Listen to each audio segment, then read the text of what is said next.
ഒരു ഇന്ദ്രിയത്തുള്ളി എന്നല്ലേ അള്ളാഹു നിന്നെ സൃഷ്ടിച്ചെടുത്തത്. അള്ളാഹു നിന്നെ സൃഷ്ടിച്ചെടുത്തത്. ഞാനിത് പറയുന്നതിന് എന്താ പ്രധാനപ്പെട്ട ഒരു കാര്യം പറയാനാണ്. നിന്നെ അള്ളാഹു സൃഷ്ടിച്ചത് അത്ര നല്ല കാര്യത്തിൽ നിന്നല്ല. പിന്നെ ഇപ്പൊ നീ ആരാ? പിന്നെ കാഷ്ടം ചുമന്നോരു കൊട്ട. പൊന്നുമോനെ, ഇപ്പൊ നീ ആരാ? ഒരു കാട്ടവും ചുമന്നുകൊണ്ട് നടക്കുന്ന വെറും ഒരുമാതിരി മൊബൈൽ ടോയ്ലറ്റ് അല്ലേ നീ. ഇപ്പൊ നീ ആരാ? നല്ല വീതിയുള്ള കരയുള്ള മുണ്ടൊക്കെ കൊടുത്ത് എന്നെ തന്നെ ഇത്തിരി പശയുള്ള സുബയൊക്കെ അങ്ങോട്ട് ഇട്ട് ഒരിത്തിരി കതറൊക്കെ ഇട്ട് അള്ള കതറാക്കിയതായിരിക്കും. അതൊക്കെ ഇട്ടിട്ട് ഇമാതിരി അങ്ങോട്ട് നടക്കണണ്ട. ഇപ്പൊ നീ ആരാടാ? സുജായി ചോദിക്കട്ടെ. ഞാൻ എന്റെ കഥ പറഞ്ഞ നിങ്ങളുടെ അല്ലേ. എന്റെ നല്ല വീതിയുള്ള കരയൊക്കെ കൊടുത്ത് ഇത്തിരി പശയൊക്കെ മുക്കി നീ ആരാ? അങ്ങനെ ചോദിക്കും. ഒരു മൊബൈൽ ടോയ്ലറ്റ് കഴിക്കുക, കാനാ പീന സോന ഹബിന കഴിക്കുന്നു. കുറെ മൊബൈൽ ടോയ്ലറ്റ് ആണ് നീ ഈ ജീവിക്കുമ്പോൾ. ഇനി മരിച്ചാലോ? ഭൂമിയുടെ അടുത്ത കഥ പറയട്ടെ. ഫീഹാ തമൂത്തുന, ഈ ഭൂമിയിലാണ് നമ്മൾ മരിക്കാൻ. ശുജായി ചോദിക്കുകയാണ്, മരിച്ചു കഴിഞ്ഞാ പിന്നെ നീ ആരാ? റൂഹൊന്ന് വിട്ടാൽ ചത്ത ചകമല്ല പൊട്ട, പറനിന്റുടൽക്കെന്ത് ബഹുമാനം പൊട്ട. എടാ പൊട്ടാനാളെ മരിച്ചു കഴിഞ്ഞാ നീ ആരാ? 3 വെള്ളത്തുണിയിൽ പൊതിഞ്ഞ് വീടിന്റെ ഉമ്മറപ്പടിയിൽ കൊണ്ടുപോയി മനത്തിൽ കിടത്തിയ പിന്നെ നിന്റെ പേരും മയ്യത്തെന്നല്ലേ. പറനിന്റുടൽക്കെന്ത് ബഹുമാനം പൊട്ട. എടാ പൊട്ടാ, നിന്റെ ബഹുമാനം നിനക്കാരാ ബഹുമാനിക്കുക? അഹമ്മദ് കബീർ വാക്കബി ഇങ്ങോട്ട് കടന്നു വരുമ്പോ എത്ര പേരാണ് മുസാഫഹത്ത് ചെയ്യാൻ വന്നത്? എത്ര പേരാണ് തങ്ങന്മാരെ കാണാൻ വന്നത്? സാബിക്കലി തങ്ങൾ വാഹനത്തിന് പറയാൻ വേണ്ടി വരുമ്പോ എത്ര പേരാണ് മുസാഫഹത്ത് ചെയ്യാൻ വരുന്നത്? എത്ര പേരാ ബഹുമാനിക്കുക? എത്രയോ ആളുകളാണ്. എത്ര ആളുകൾ എന്നോട് പറഞ്ഞിട്ടുണ്ട്, ഉസ്താദേ കാസറ്റിൽ കണ്ടതല്ലേ, നേരിൽ കാണാൻ എന്തൊരു പൂതിയാ. അതുപോലെയാണ് എനിക്ക് നിങ്ങളെ കാണാൻ എനിക്കും ആഗ്രഹമാണ്. പക്ഷേ അഹമ്മദ് കബീർ നമ്മളെ വെള്ളത്തുണിയിൽ പൊതിഞ്ഞിട്ട് കൊല്ലം ജില്ലയിലുള്ള എന്റെ വീടിന്റെ ഉമ്മറപ്പടിയുടെ മുമ്പിൽ കിടക്കുമ്പോ ഒന്ന് ബഹുമാനിക്കാൻ ആരാണുള്ളത്? 10,000 പകുതി കേൾക്കാൻ ഒരുമിച്ച് കൂട്ടിയവനെവിടെ? സഹോദരങ്ങളെ പറഞ്ഞിട്ടുടൽക്കെന്ത് ബഹുമാനം പൊട്ട. ആ സമയത്ത് നിനക്കെന്താണ് ബഹുമാനമുള്ളത്? ഇവിടെ തടിച്ചുകൂടിയ പരാവരം പോലെ പരന്നു കിടക്കുന്ന എന്റെ പ്രിയപ്പെട്ട സഹോദരങ്ങളോട്, സഹോദരിമാരോട് ആരാ നമ്മൾ ബഹുമാനിക്കാനുള്ളത്? ആരാണ് നമുക്ക് വേണ്ടി കരയാനുള്ളത്? ആരാണ് നമുക്ക് വേണ്ടി നിലവിളിക്കാനുള്ളത്? സഹോദരങ്ങള്, ഇന്നലെ രാത്രിയിൽ തിരിച്ചു പോയതാണ്. രാവിലെ കൂട്ടുകാരനോട് വിളിച്ചു പറഞ്ഞു, നമ്മുടെ കൂട്ടുകാരൻ മരിച്ചുപോയി. എപ്പോഴാ മരണമെന്നറിയോ? ഇന്നലെ ഞാൻ പുത്തനങ്ങാടി ശുഹദാക്കളുടെ മക്ബറയിൽ നേർച്ചയിൽ പ്രസംഗിക്കുമ്പോ അവിടുത്തെ പ്രസിഡന്റ് കൊടിയേറ്റ് നടന്ന് അന്നത്തെ വൈകുന്നേരം ആ മനുഷ്യൻ മരണപ്പെട്ടു പോയി. KT അലി സാഹിബ്, അള്ളാഹു ഖബറിടം വിശാലമാക്കട്ടെ. ആ മഹലിന്റെ പ്രസിഡന്റാണ്. അവസാനത്തെ ദിവസം ഇന്നാണ്. ഇന്ന് ബഹുമാനായ സയ്യിദ് അവറുകളുണ്ട്. പക്ഷേ ദുആയിൽ ആമീൻ പറയാൻ ആ മനുഷ്യനില്ല. ആ മനുഷ്യൻ മണ്ണിന്റെ അടിയിലാണ്. അദ്ദേഹത്തിന് വേണ്ടി ഇപ്പൊ സദസ്സിൽ ആമീൻ നടക്കുകയായിരിക്കാം. പൊന്നുമോനെ കൂട്ടുകാരനോട് പറഞ്ഞു, നമ്മുടെ കൂട്ടുകാരൻ മരിച്ചുപോയി. സ്വന്തം കൂട്ടുകാരനോട് മരണവാർത്ത പറഞ്ഞ യത്തവനെ ചോദിക്കാനുള്ളത് ഒറ്റ വാർത്തയാണ്, എപ്പോഴാണ് നടക്കുക, എപ്പോഴാണ് കുഴിച്ചിടുക?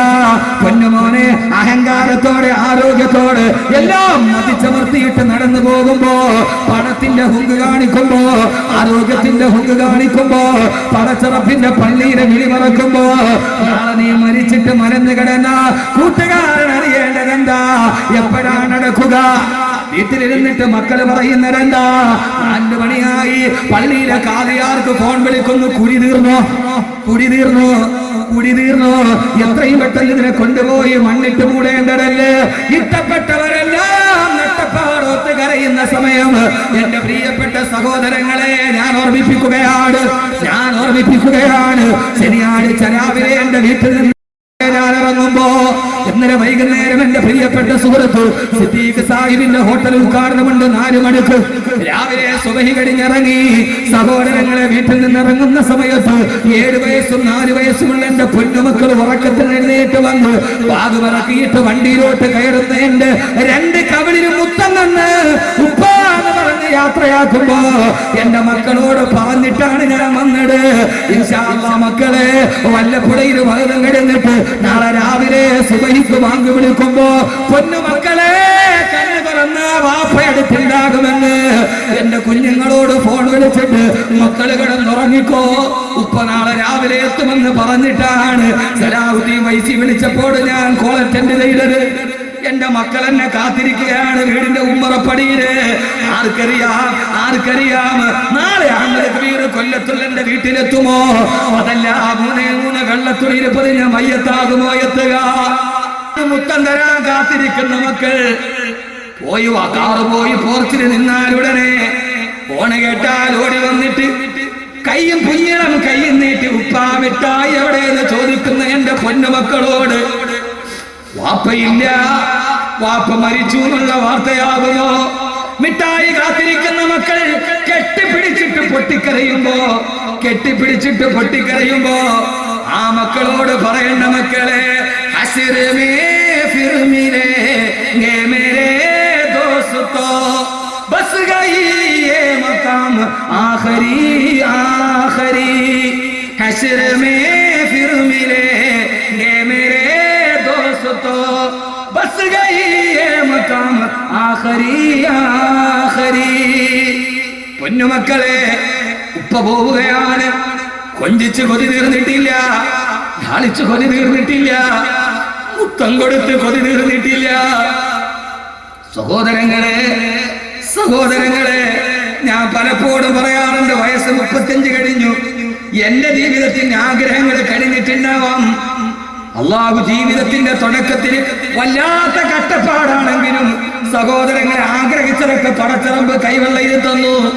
പക്ഷെ എന്റെ ആഗ്രഹമല്ലേ തീർന്നിട്ടുള്ളൂ. എന്റെ ഭാര്യയോട് സ്വകാര്യ നിമിഷത്തിൽ ഞാൻ പറയാറുണ്ട്, ദുആ ചെയ്യണേ, മറക്കരുതേ. നമ്മുടെ രണ്ടുപേരുടെയും ജീവിതത്തിന് ആഗ്രഹത്തിൽ തീർന്നിട്ടുണ്ടാവാം. പക്ഷേ നമ്മുടെ പൊന്നുമക്കൾ ഉപ്പ ഉമ്മ എന്ന് വിളിച്ച് അവരുടെ കൊതി തീർന്നിട്ടില്ലല്ലോ. ഈ ഉപ്പയെ വിളിച്ചിട്ട് മക്കളുടെ കൊതി തീർന്നിട്ടില്ല. നമ്മുടെ ജീവിതത്തിന്റെ കൊതികളൊക്കെ തീർന്നു, ആഗ്രഹങ്ങൾ അവസാനിച്ചു.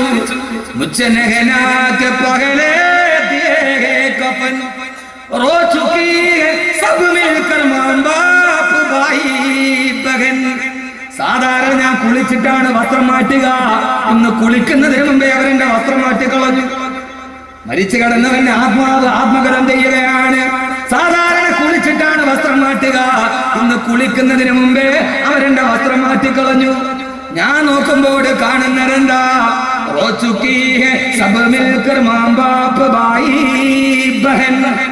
എന്റെ ഭാര്യ, എന്റെ ഉമ്മ, എന്റെ മക്കൾ എന്റെ ചുറ്റും നിന്ന് പൊട്ടിക്കരയുകയാണ്. എന്റെ മക്കളെ കരച്ചിൽ കാണുന്നുണ്ട്. ആ സമയത്ത് എനിക്ക് പറയണമെന്നുണ്ട്, മക്കളെ, നിങ്ങളുടെ വാപ്പാക്കൊന്നും നഷ്ടപ്പെട്ടിട്ടില്ല. ഇനിയല്ലേ നിങ്ങളുടെ ഉപ്പയ്ക്ക് സ്വർഗമുള്ളത്, ഇനിയല്ലേ നിങ്ങളുടെ ഉപ്പയ്ക്ക് ഹൂർണീങ്ങളുള്ളത്, ഇനി എപ്പോഴേ നിങ്ങളുടെ ഉപ്പയ്ക്ക് സ്വർണ്ണത്തിന്റെ പുടവയുള്ളത്. പെങ്ങളെ, ഇനിയല്ലേ നിങ്ങളുടെ ഉപ്പയ്ക്ക് ഹൂർണീങ്ങളുള്ളത്. പറയണമെന്ന് എനിക്ക് ആഗ്രഹമുണ്ട്. പക്ഷെ എന്തെന്നറിയോ, പറയാൻ കഴിയണമെങ്കിൽ ഞാനാകണം.